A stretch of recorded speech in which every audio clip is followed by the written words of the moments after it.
ایسا کرو آج آرام کر لو۔ یہ کہہ کر وہ کمرے سے باہر نکل گیا اور میرا دماغ چکر کھا کر رہ گیا تھا۔ شیراز تو کبھی بھی یہ سب برداشت نہیں کرے گا۔ شاید اس شخص نے مجھ سے دھوکے سے شادی کی ہے۔ حلالے کا کہہ کر اس نے مجھ سے نکاح تو کر لیا، لیکن اس کی نیت شاید خراب ہو گئی ہے۔ صبح میں اٹھی اور کمرے سے باہر آئی تو سامنے رکھے ٹیبل پر ناشتہ تیار تھا۔ وجاہت کچن میں چائے بنا رہا تھا۔ میں چپ چاپ لاؤنج میں ہی کھڑی رہی۔ وہ چائے لے کر آیا تو کہنے لگا، تم کھڑی کیوں ہو؟ بیٹھو، ناشتہ کرو۔ مجھے نہیں یاد کہ کبھی شیراز نے مجھے اپنے ہاتھ سے ناشتہ بنا کر دیا ہو۔ میں چپ چاپ بیٹھ گئی۔ میں نے بس تھوڑا سا ہی ناشتہ کیا تھا۔ کہنے لگا، ٹھیک سے کھا لو، کیوں پریشان ہو رہی ہو؟ پھر بریڈ کے ساتھ آملیٹ لگا کر میرے ہونٹوں کی جانب کیا۔ کہنے لگا، کھاؤ اسے ورنہ مجھے اپنے ہاتھوں سے کھلانا پڑے گا۔ ناشتہ کرنے کے بعد میں نے کہا کہ جیسا آپ سوچ رہے ہیں ایسا ممکن نہیں ہے۔ کہنے لگا، کیا ممکن نہیں ہے؟ مجھے بس یہ بتاؤ کہ کیا تم اس شخص کے ساتھ رہنا چاہتی ہو جو ہر وقت تم پر شک کرتا ہے، تمہیں مارتا پیٹتا ہے اور پھر کہتا ہے کہ میں تم سے محبت کرتا ہوں؟ کیا یہ محبت ہوتی ہے؟ کیا اسے محبت کہتے ہیں؟ کیا ہمارے پیارے نبی صلی اللہ علیہ وآلہ وسلم نے یا صحابہ کرام نے ایسی محبت کی تھی اپنی بیویوں سے؟ وہ شخص کوئی انسان نہیں ہے، ذہنی مریض ہے، اور ایک ذہنی مریض کے ساتھ تم خود بھی ذہنی مریض بن جاؤ گی۔ اگر قسمت نے تمہیں اچھی زندگی کا موقع دیا ہے تو اسے قبول کرنا سیکھو۔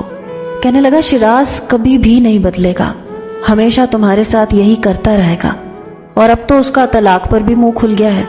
اگر تم یہ سمجھ رہی ہو کہ یہ تمہارا آخری حلالہ ہوگا اور اس کے بعد وہ تمہارے ساتھ بالکل ٹھیک رہے گا تو یہ تمہاری بہت بڑی غلطی ہے۔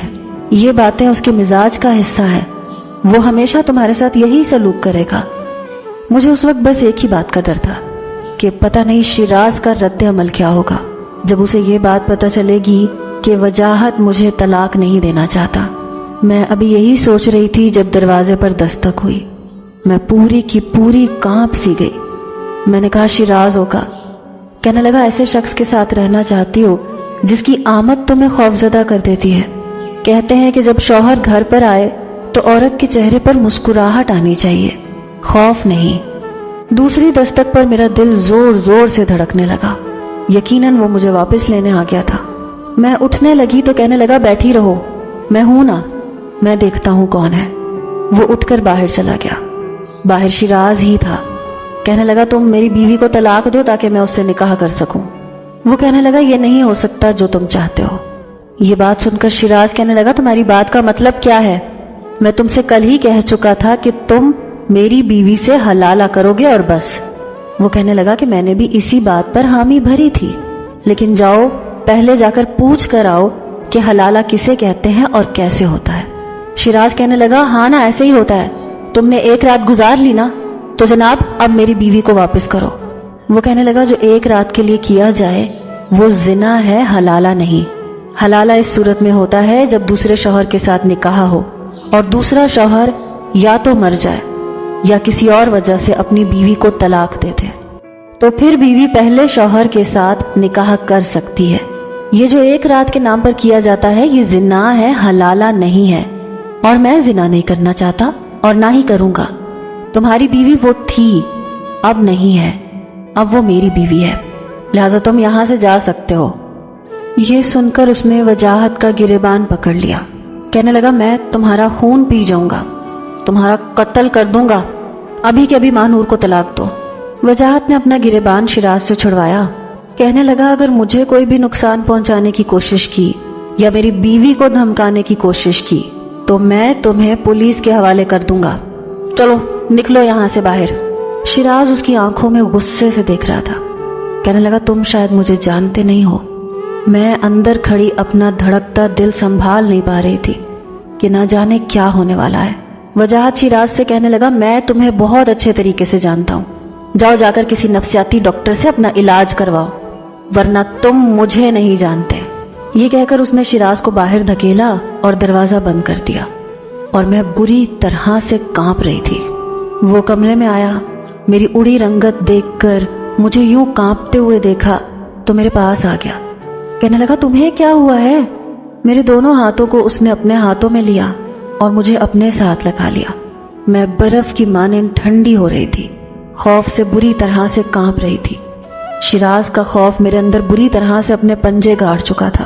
مجھے یہ تک احساس نہیں تھا کہ میں اس وقت وجاہت کی پناہوں میں ہوں۔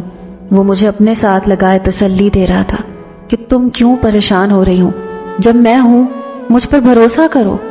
میں نے کہا وہ نہیں چھوڑے گا مجھے، اسے بہت برا لگتا ہے اگر کوئی مجھے دیکھے، اس سے برداشت نہیں ہوتا اگر کوئی میری تعریف کرے، غصے میں پاگل ہو جاتا ہے۔ میرے ہاتھ لرز رہے تھے، ہونٹ کپکپا رہے تھے، پورا وجود زلزلوں کی زد میں تھا، خوف سے جھٹکے کھا رہا تھا۔ میں نے اس کا جنون دیکھا تھا، خود پر سہا تھا، اس کا پاگل پن دیکھا تھا۔ میری حالت غیر ہونے لگی، میں روئے جا رہی تھی۔ وجاہت مجھے اپنے ساتھ لگائے شاید میرا خوف دور کرنے کی کوشش کر رہا تھا۔ کہنے لگا مہنور یار کم آن، میں ہوں نا، کچھ نہیں ہونے دوں گا تمہیں۔ میں نہیں جانتی کہ کیسے، لیکن میں اس کی باہوں میں بے ہوش ہو چکی تھی۔ جب مجھے ہوش آیا تو سامنے شیراز بڑے غصے سے مجھے دیکھ رہا تھا۔ کہنے لگا کیا سمجھا تھا تم نے؟ وہ 2 کوڑی کا شخص تمہیں مجھ سے بچا لے گا؟ دیکھ لو، لے آیا نا میں تمہیں اپنے گھر پر واپس۔ اس شخص کو میں نے گلا دبا کر اسے جان سے مار ڈالا۔ یہ سن کر میرے ہوش اڑے تھے۔ کہنے لگا اب تم ہمیشہ میرے ساتھ رہو گی، میری جان پر بنائی تھی۔ اس نے قریب آ کر میرے بالوں کو اپنے ہاتھوں میں لے کر دبوچا۔ کہنے لگا یہ بس مجھ سے برداشت نہیں ہو رہا کہ ایک رات تم نے اس کے ساتھ گزاری ہے، اس کا لمس میں تمہارے وجود پر برداشت نہیں کر سکتا، اس لیے مجھے تمہیں نوچنا پڑے گا، اس لیے اس کو تمہارے وجود سے کھرونچنا پڑے گا۔ یہ سن کر میرا دل بڑی زور سے دھڑکنے لگا۔ میں نے کہا شیراز ہمارے بیچ کچھ بھی نہیں ہوا تھا، پلیز مجھے یہ اذیت مت دو۔ کہنے لگا سہنی تو پڑے گی،